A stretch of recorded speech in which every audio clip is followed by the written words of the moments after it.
Hello, welcome to Work in Progress, Conversations with Creators. Today I'm very excited to have with me Charles Ross, who has been working for over 50 years on one of the most ambitious sculptures ever, Star Axis, which is meant to last over 26,000 years.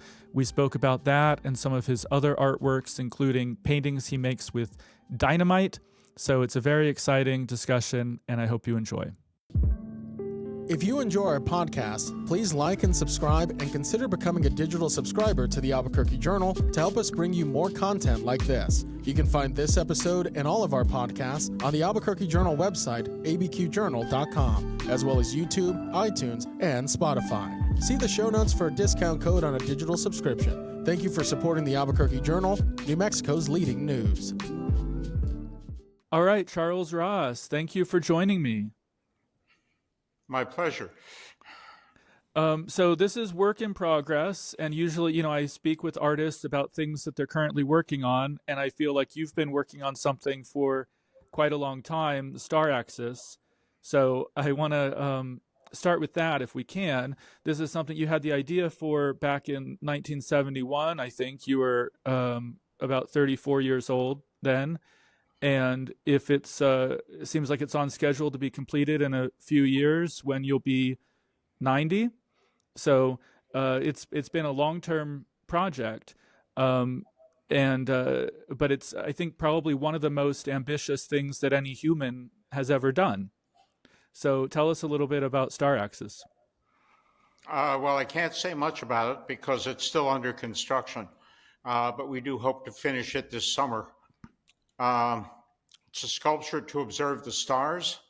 It's about pulling star geometry down into physical form and human scale so that you can have a whole body experience of a 26,000-year cycle of precession and how it changes the pole star over time.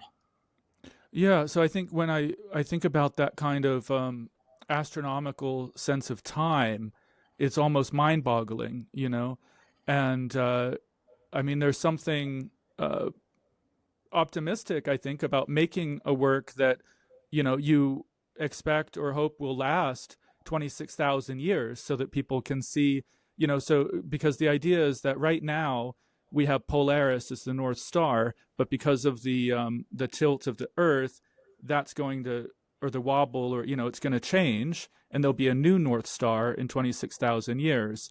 And so humanity has to live that long, and your piece has to survive that long for people to be able to see that in the work. I think the phrase is God willing and the creek don't rise. Yeah, no, absolutely. But it's pretty amazing. And I think, if I think about monuments and monoliths that exist now in the world, I think the oldest ones we have are maybe 11 or 12,000 years, which is, this will have to, it's going to be twice that amount of time. So it's really to be able to think about making work, on the scale and also the time frame. I think it's just kind of stunning and exciting, and impressive.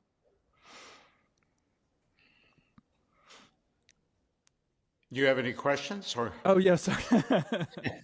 Sure. Well, I guess I would say, you belong to a generation of artists, who were doing these kind of big monumental pieces. You're friends with Michael Heiser, who built, a mile-long city, as a sculpture. Robert Smithson, all the, and there's really like no generation of artists before or since who have worked, I think, at this scale. And I'm wondering why you think that is, that your generation had that, was making that kind of work. I have no idea. I guess it was in the air. Well, you started out actually doing math. Correct. And then transitioned into sculpture, and you were at UC Berkeley in the late 60s. Correct. Right. Early 60s, actually. I went to I enrolled in UC Berkeley in 1958. Mm. What was the atmosphere like then? Free. Yeah. And it was, I'd been at Penn State, which is a very constrictive place to be. And I was happy to get out of there and go to California. Yeah. And when I got to California, the first thing they said to us as undergraduates when I enrolled was that it was a graduate school and they didn't care if undergraduates lived or died. So don't bother anybody, don't bother your advisor. Just do your work and make your way through your courses any way you like. And That I was mean, perfect for me. I felt like that was just meant for me. okay, so they kind of left you alone to do your own thing, and you got to do some interesting things. Yeah, the way they dealt with math there was classes had postdoctoral students as well as sophomores in them because people were picking up, what they needed to pursue their careers in mathematics. Yeah. Can I ask you about the piece behind you? That's one of your explosion paintings? That's one of the very first explosion paintings. Yeah. So this is a painting you make using dynamite and pigment, right? Correct. It's primacord. The white line is where the primacord was, and it blew the paper out of that space. And on top of the primacord is like a string that's used to detonate dynamite, and it's like plastique. It's a class 1 explosive, and so I would use it to draw on the paper. It was wet paper, so it wouldn't turn to confetti, and sprinkling powdered pigment on the primacord, and then it blows the pigment into the structure of the paper itself. Yeah, they're quite. I've seen them in person. They're quite stunning.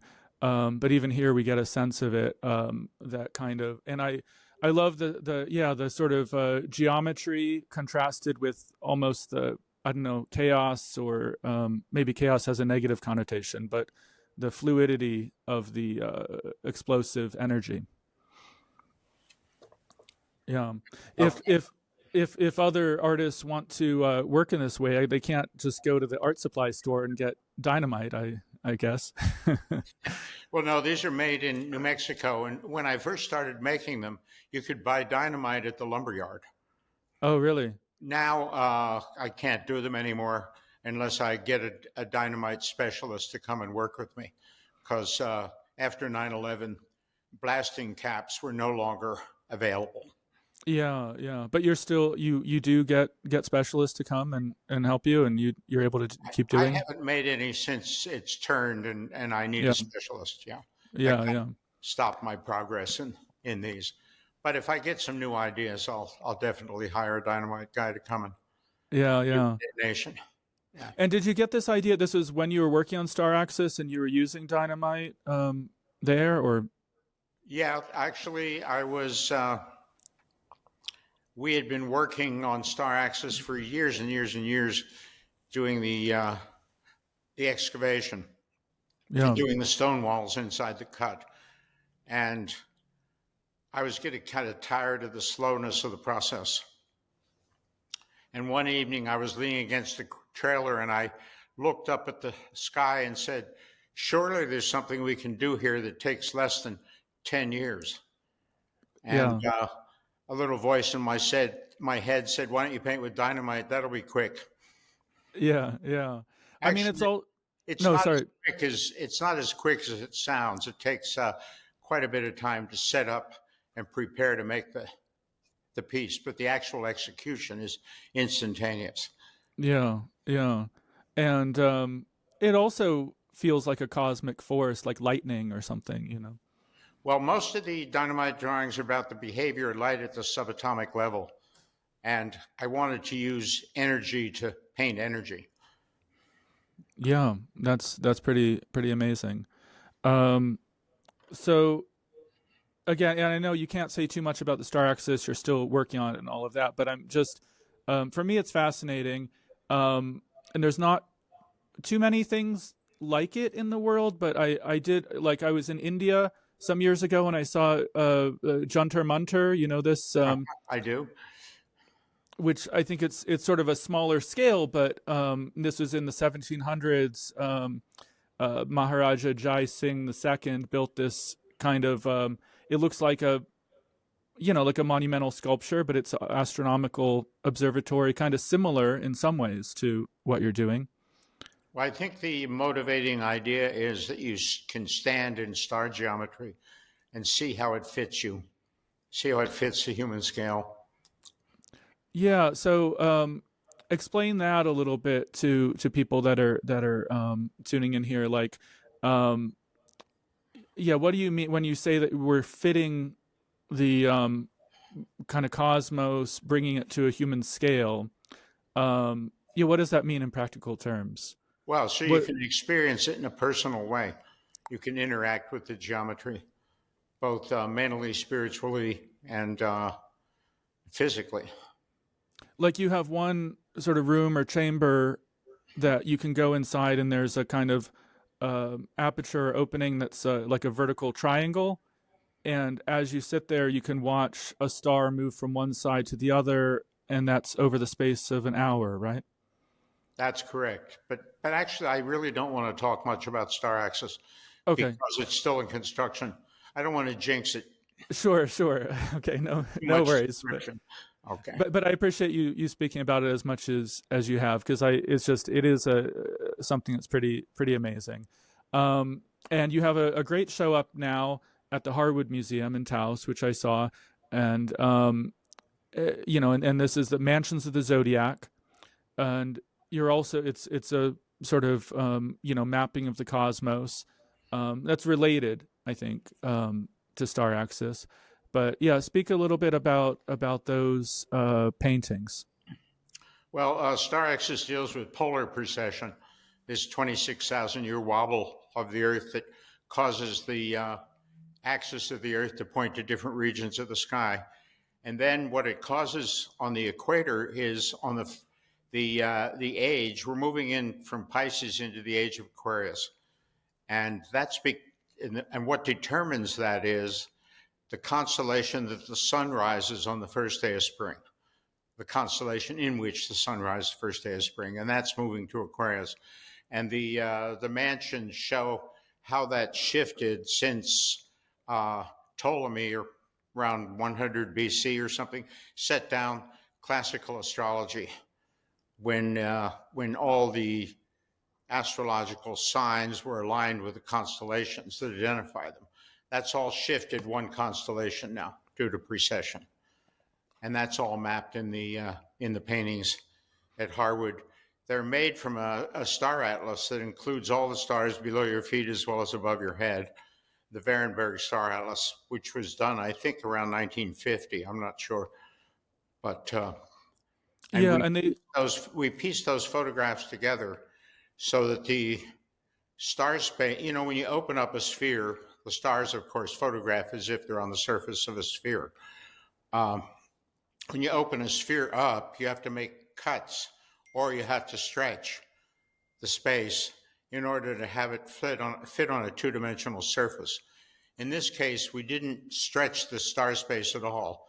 We put the star space together exactly as it was photographed, and the distortion is pushed into the edges of off the star space itself and into the spaces between the cuts in the map.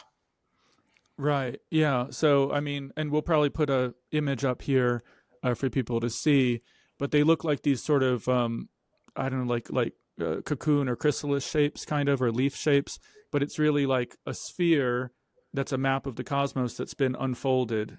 Yeah. Each one has 3 constellations in it, so it's 90 degrees of the sky. So if you took 4 of them and fold them together, they would make a human-sized sphere.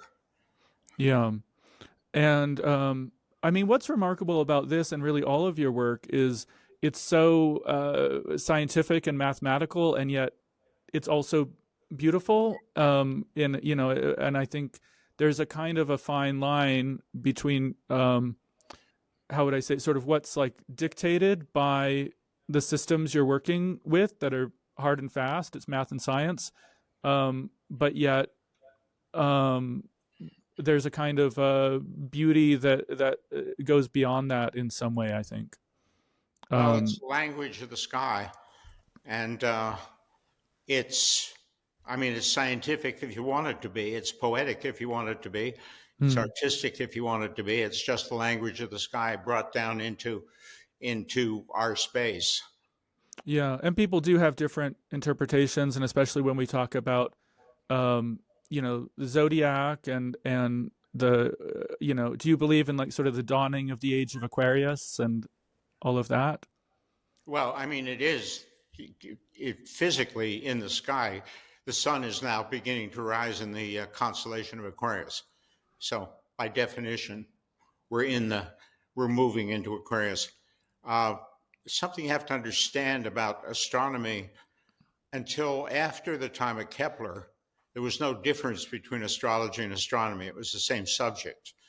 Kepler actually devised the laws of planetary motion so he could cast better horoscopes.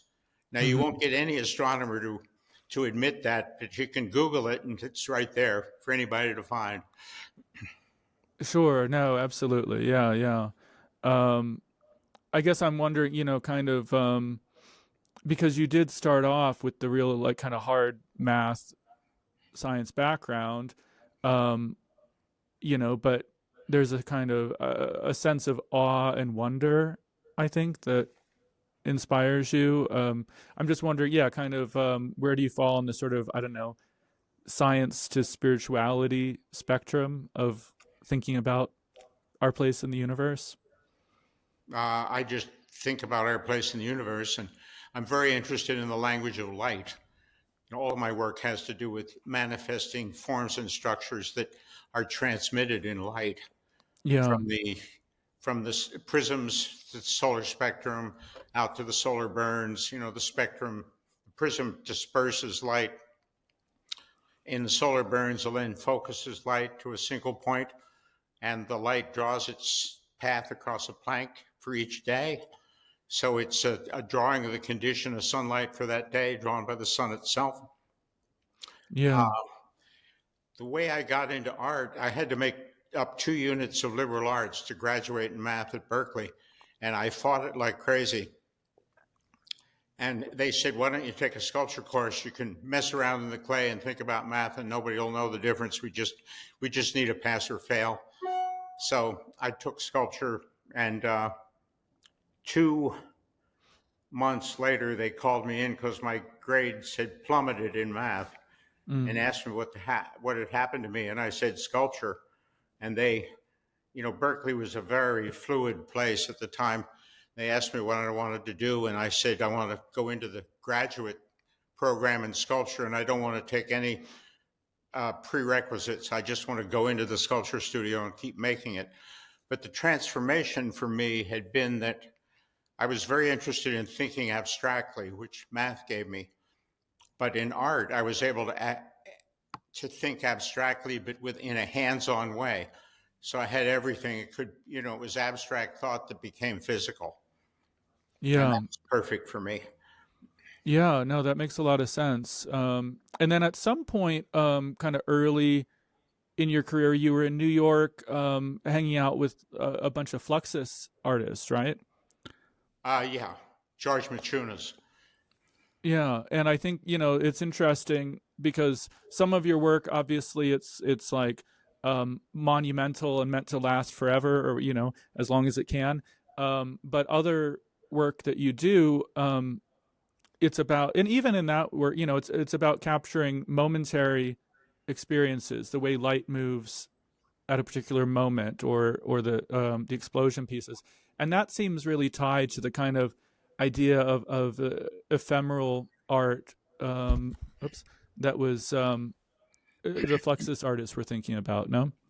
I don't feel any connection to Fluxus at all, but I knew George because I was part of the first artist co-op that he formed, the first building, 80 Worcester Street in Soho.